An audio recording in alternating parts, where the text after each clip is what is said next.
Olá pessoal, sou o Beto da Ampla Saúde, sou técnico de segurança do trabalho. O assunto que a gente vai abordar hoje é em relação à segurança no trânsito. Algumas dicas, alguns lembretes importantes que no dia a dia a gente acaba se esquecendo muitas vezes, então é bom a gente dar uma relembrada, porque são dicas importantes em relação ao nosso dia a dia, principalmente com o trânsito que a gente tem hoje, que é um trânsito bastante violento.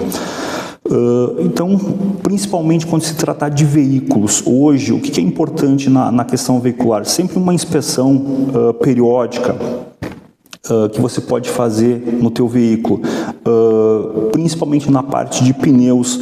É muito importante verificar a condição, o estado dos pneus. Muitas vezes tem alguma avaria, algum corte, ou alguma saliência nele, a gente sugere substituição imediata dele.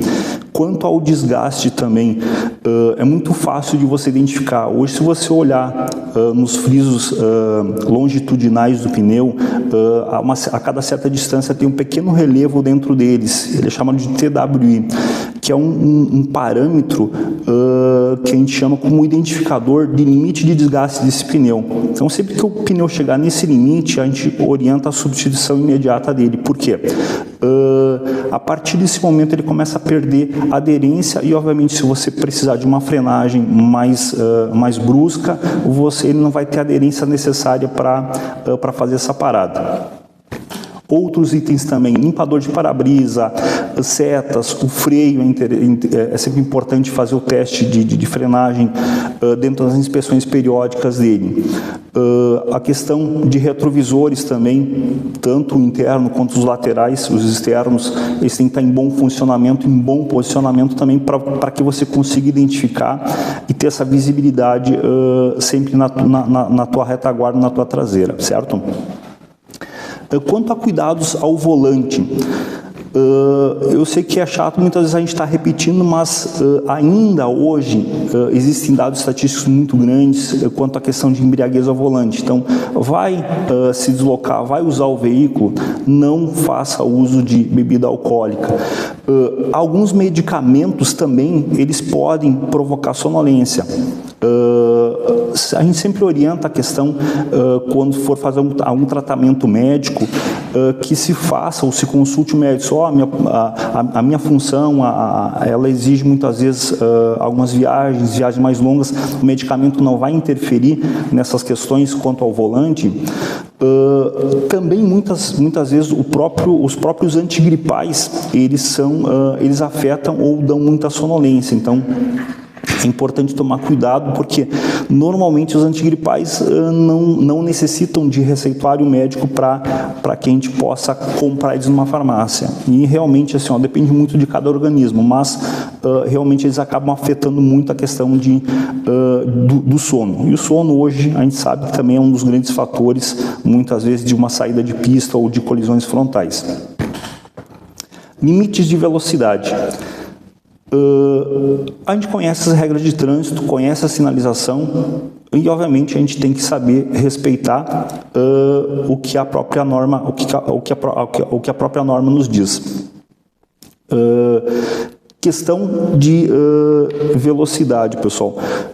Só a velocidade por si, ela já pode de alguma forma provocar um acidente grave.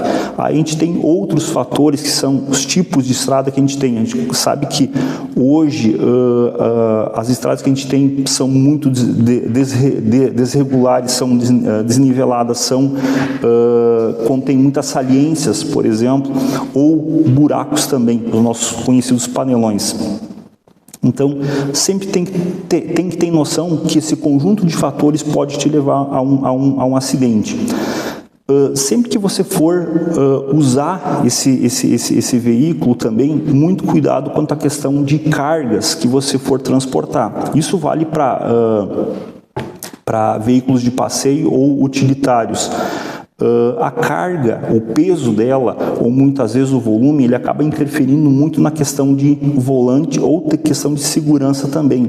Uma carga que seja instável, que seja volumosa, ela pode pode aumentar a instabilidade lateral do veículo. Ou muito pesada também, ela acaba gerando uma instabilidade do veículo, principalmente o excesso de carga, isso tanto num carro de passeio quanto num utilitário.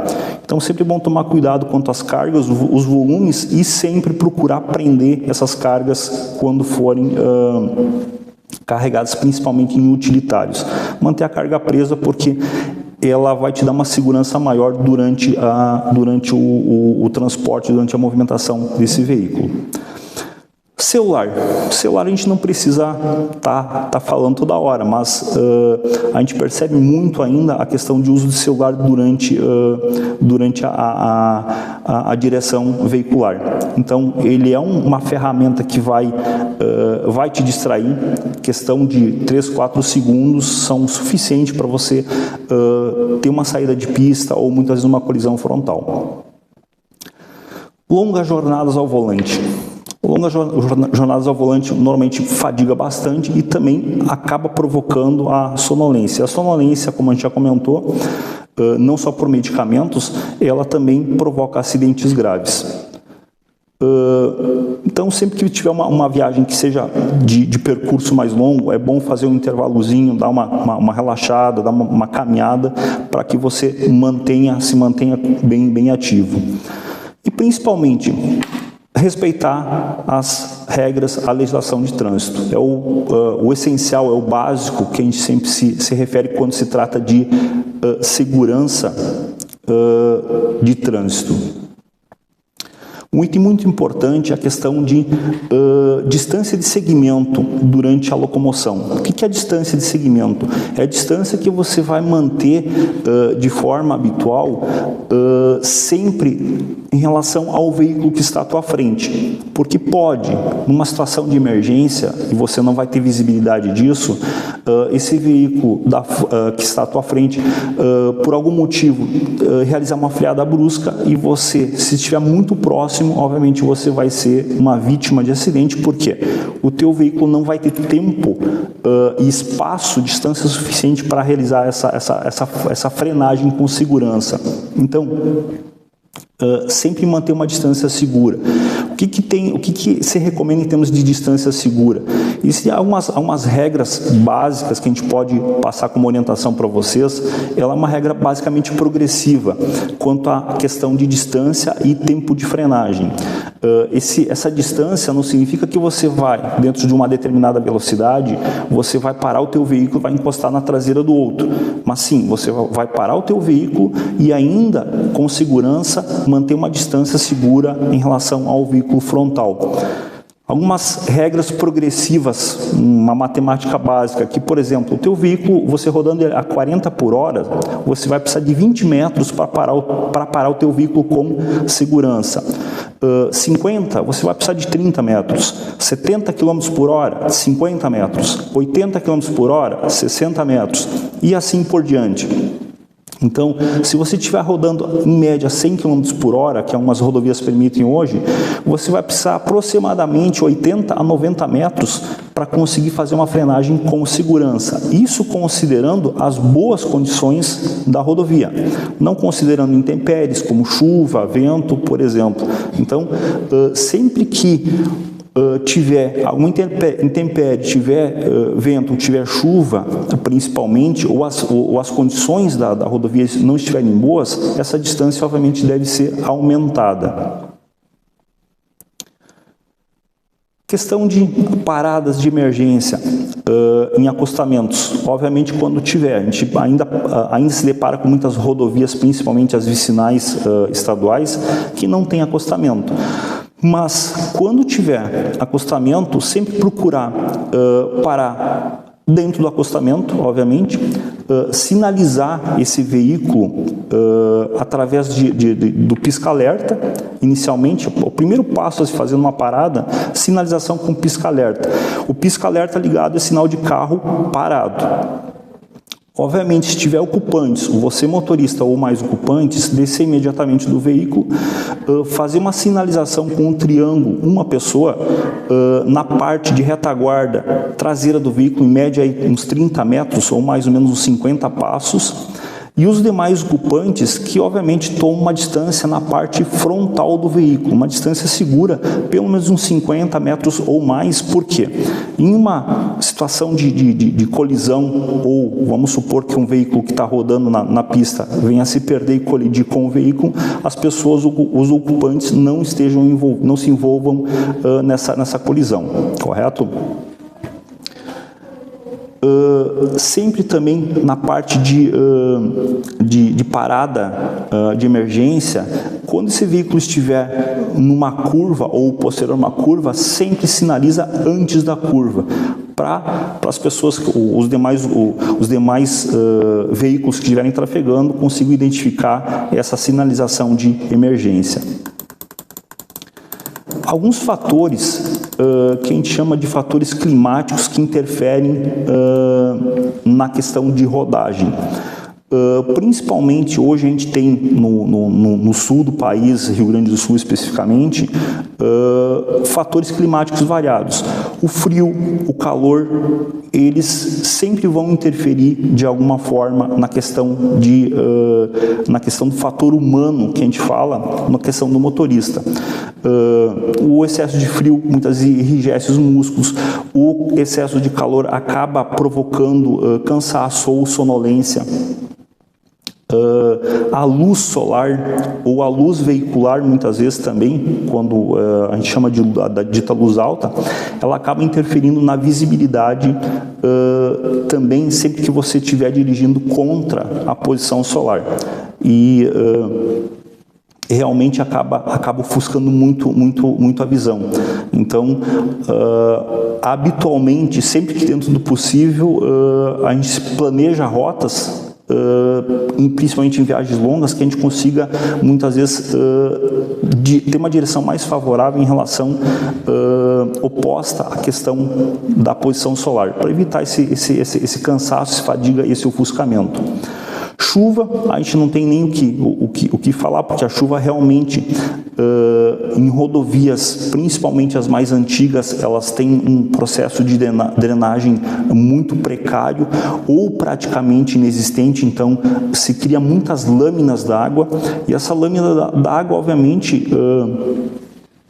se tratando da questão veicular, principalmente também se tiver condições não muito seguras de pneus que estiverem com desgaste excessivo, favorece muito a questão da aquaplanagem. E a aquaplanagem, a partir do momento que você perdeu o volante do carro, você não recupera mais. Então, o objetivo é sempre a prevenção. As chuvas de granizo, a neblina também. Agora a gente está entrando numa estação em que entram as nossas ditas amplitudes térmicas. A diferença de calor de dia, frio de noite, isso provoca muita neblina. E a neblina hoje, a partir do momento que você pegar uma neblina forte, a visibilidade reduz drasticamente. Então, obviamente, a questão de velocidade vai ter que ser reduzida nessa movimentação. E aí, finalizando também, hoje a gente encontra no próprio Rio Grande do Sul, Paraná, Santa Catarina, mas dentro do nosso estado a gente encontra e passa por diversas situações de rodovias diferentes. Principalmente base asfáltica irregular, a gente tem muitas irregularidades, principalmente em rodovias de grande movimento, que são as nossas rodovias federais. Existe uma irregularidade muito grande quando existe um tráfego muito grande de caminhões, rodovias esburacadas, muitas vezes sem acostamento e mal sinalizadas. Aí tem o saibro de paralelepípedo, que também hoje é mais na cidade.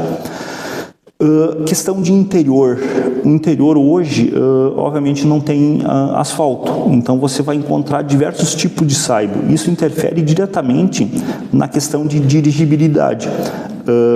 Principalmente a questão de pedregulhos, pedras soltas, ou a própria brita, a pedra brita solta. Existem regiões hoje que a gente pega, regiões de Missões, que a gente acompanha bastante, que tem muito solo, mais na questão sul também, muito solo arenoso, então ele acaba gerando uma instabilidade no volante também. Então, obviamente, o que você vai fazer? É trabalhar preventivamente, reduzir velocidade. Em estradas de chão batido interior a gente encontra muito ainda, principalmente quando chove. O grande problema da estrada de chão batido é quando chove. E hoje a gente pega as ditas chuvas de verão. Às vezes você pode estar transitando em um local que esse chão batido, essa estrada esteja seca, e passou uma nuvem de chuva e pegou, umedeceu, obviamente fica uma estrada escorregadia, vira barro, e você está numa velocidade X, quando entrou no barro, o teu carro simplesmente ele te coordena, ele que tem o comando, então você não consegue tomar o comando do carro, por quê? Você vai escorregar, você vai derrapar, e aí colisões em estrada de chão, principalmente em barrancos, e eles acabam muitas vezes sendo de uma gravidade muito grande ou muitas vezes fatais. Então, são algumas dicas básicas que a gente passa que vocês tenham no dia a dia, sempre tendo em mente, conhecendo a legislação de trânsito e respeitando essa legislação de trânsito é um grande fator de prevenção de acidentes. Conhecendo o teu veículo, sabendo da capacidade dele, sabendo da tecnologia embarcada que tem esse veículo, obviamente também é um fator muito importante quanto à questão de prevenção de acidentes. E, no mais, são cuidados diários. A gente sempre fala que o trânsito hoje, a grande parte da preventiva dele é gerado pela atitude preventiva do motorista. E muitas vezes vale aquele velho ditado, você tem que cuidar mais de você, dos outros, do que de você mesmo. Então, isso sim é direção preventiva, é direção defensiva. Saber se antever as situações, tanto de clima, de tempo, de rodovias e também das outras pessoas que estão ocupando essa rodovia. E aí, obviamente, você vai contribuir para fazer um trânsito cada vez mais seguro. Seriam essas as dicas pelo momento, e até uma próxima.